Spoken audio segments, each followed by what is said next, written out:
Welcome back. In today's video I'll be showing you how to check storage space on your Nintendo Switch 2. Let's get into the method.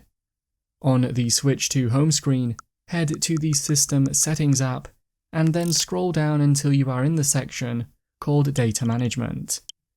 Within here you'll see an overview of the system memory and SD card if you have one, with the space remaining on each. You can view more info about what's stored on each by choosing the Manage Software option. Here you can see the games installed on your Switch 2 and how much space they use. That's how to check storage space on your Nintendo Switch 2.